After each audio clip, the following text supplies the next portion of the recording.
नमस्कार दोस्तों, उम्मीद है आप लोग अच्छे होंगे। और सर्वप्रथम मैं कहना चाहूँगा, यदि आपने चैनल को सब्सक्राइब नहीं किया है, सब्सक्राइब करें, लाइक करें और शेयर करें। तो यह यदि आप एमएड एंट्रेंस और एमए एजुकेशन देना चाहते हैं 2022 में, तो यह इसके लिए वीडियो है। तो यह दोनों सब्जेक्ट के लिए फ़ायदेमंद है। तो पहला जो है वह सांख्यिकी है।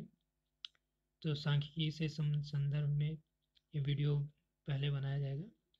तो हम सर्वप्रथम बात करते हैं मानक प्राप्तांक की, जिसे इंग्लिश में स्टैंडर्ड स्कोर कहते हैं।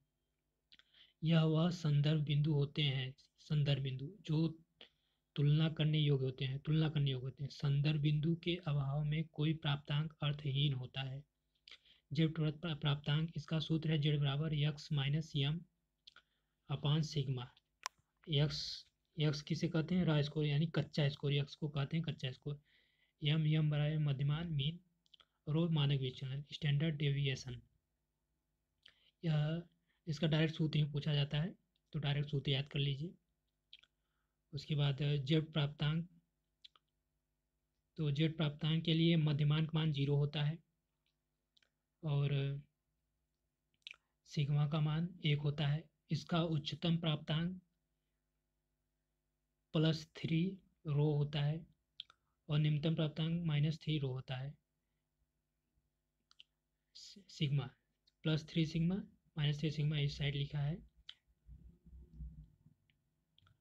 तो यहाँ पे यक्स, जैसे जेड बराबर एक्स करना है तो कैसे जेड बराबर एक्स करें? जैसे यदि एम का मान 0 रख देंगे और मानक विचलन और सिग्मा का रो का मान 1 रख देंगे तो जेड बराबर एक्स हो जाएगा। ठीक। और इसमें पॉजिटिव निगेटिव दशमलव मान भी प्राप्त होते हैं। इसकी कमी को दूर करने के लिए टी स्कोर आया। तब इसके बाद इसका अगला स्टेप क्या है? T score. जेड प्राप्तांक की कमियों के कारण टी स्कोर आया। जेड प्राप्तांक एनपीसीबी जेड प्राप्तांक को कैसे दिखा सकेंगे? तो यहाँ देखिए +3 रो, बीच में एकदम 0 है, बीच में एकदम 0 है। उसके बाद यहाँ पे +3 है, +2 रो, +1 रो, -1 रो, -2 रो, -3 रो और प्लस की तरफ मैक्सिमम होता है। ठीक। और माइनस की तरफ मैक्सिमम होता है। उसके बाद टी प्राप्तांक की बात करते हैं। इसके प्रणेता जो थॉर्नडाइक और टर्मन है, और टी प्राप्तांक का सूत्र होता है टी बराबर 50 + 10 जेड।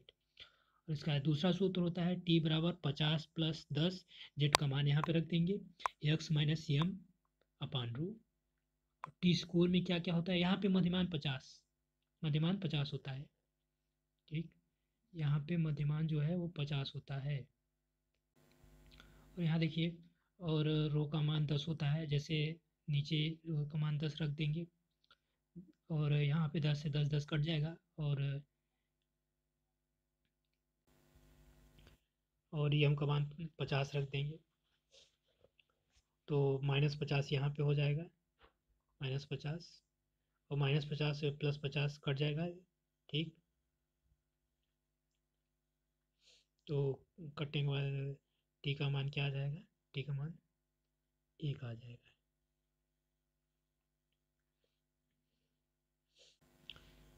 तो आपको केवल सूत्र याद करना है, बाकी कोई याद करने की ज़रूरत है? पहले सूत्र याद करना, उसके बाद टी स्कोर में 4 पॉइंट जो दिए हैं ये, लेकिन सूत्र पहले याद करना है, 4 पॉइंट बाद में याद हो नहीं हो कोई बात नहीं।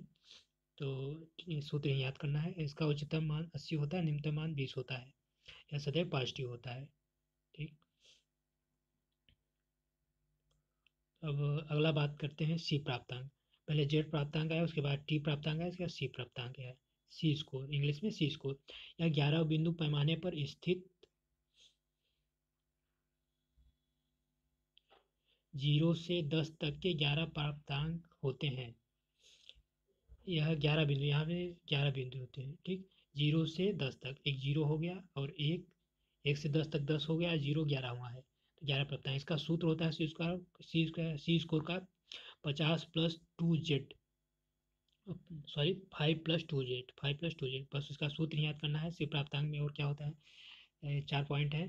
मध्यमान इसका 5 होता है और वो 2 होता है। उच्चतम मान 10, निम्नतम मान 0। तो कैसे अगर दिखाएंगे सिर्फ यहाँ देखिए, संख्या रेखा बनाई जाए तो 0 से लेके 11 तक है।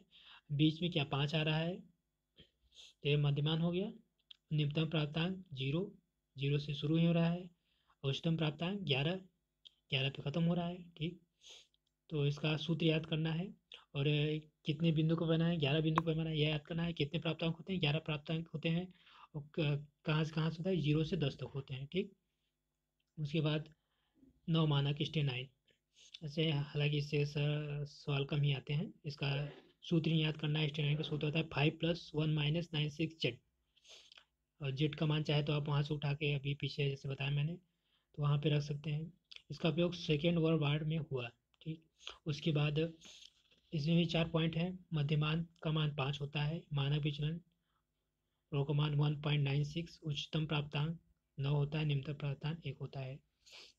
उसके बाद अगला पॉइंट है परसेंटाइल, प्रतिशतांक।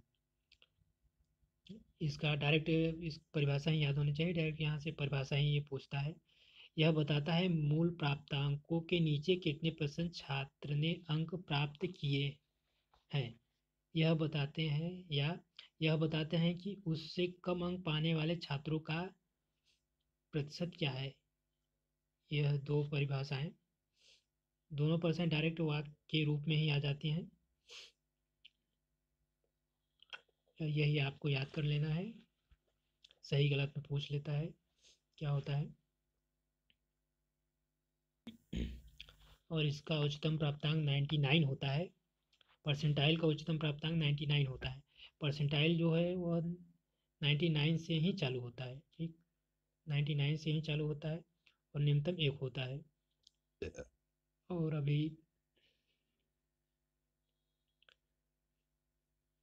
अभी मैं आगे बताता हूँ केंद्रीय प्रवृत्ति। केंद्रीय प्रवृत्ति किसे कहते हैं, जैसा कि आप चित्र में देख रहे होंगे।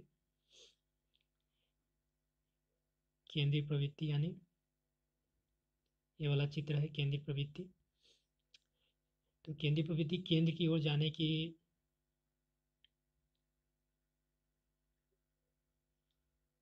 यह केंद्र की ओर जाना चाहता है। सारे मान केंद्र की ओर होंगे। जैसे मीन जो है, मध्यमान यह केंद्र की ओर होता है।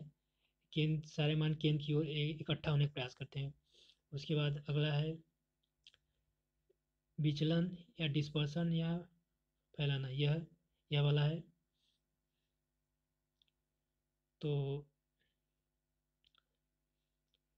यह केंद्र से बाहर की ओर फैलता है। अगर कोई चीज़ केंद्र में है, बाहर की ओर फैलता है, तो उसका मान विचलन या डिस्पर्सन के रूप में आता है। और मीन की बात करें तो मीन का सूत्र होता है यक्स बार समेसन यक्स अपान एन। एक यह सूत्र होता है। दूसरा सूत्र नीचे वाला है, यह वाला, यक्स बार बराबर assume M assume N plus summation F D upon N into I. तो आपको केवल सूत्र याद ही करना है, बाकी कुछ याद करना नहीं है। उसके बाद अगला कहते हैं माध्यिका, एम डी, मीडियन। इंग्लिश में इसको मीडियन कहते हैं। आंकड़ों 50-50 भागों में बांट देता है। तो डायरेक्ट यही पूछा जाता है कि कौन सा निम्नलिखित में से कौन सा आंकड़ों को 50-50 भागों में बांट देता है। तो माध्यिका डायरेक्ट तो होगा आपका माध्यिका। माध्यिका जो है 50 भागों में बांट देता है, ये डायरेक्ट पूछा ही जाता है। तो इसका सूत्र है md/n+1/2। यानी टोटल पूरा अगर n संख्या है तो n प्लस 1 जोड़ के आधा कर देंगे। ठीक, एक दूसरा सूत्र ये होता है md बराबर 1 plus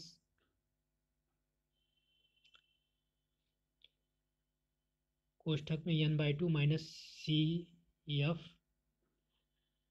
upon F into I. तो पहला वाला सूत्र ज़्यादा पूछा जाता है और दूसरा वाला कम ही पूछा जाता है। तो पहला वाला याद करेंगे, दूसरा वाला नहीं याद तो कोई बात नहीं। और उसका माध्यिका का यूज कहा होता है। खुले सिरों वाली श्रेणी में उपयोग, इसका यूजेस पूछता है। बिंदु रेखी प्रदर्शन समान होता है इसका। परम मूल्यों का न्यूनतम प्रभाव, ये भी पूछता है, परम मूल्य न्यूनतम प्रभाव। आंकड़ों के भाव अनुपयुक्त, ये भी। गुणात्मक तथ्यों के उपयुक्त, गुणात्मक तथ्यों या उपयुक्त होता है।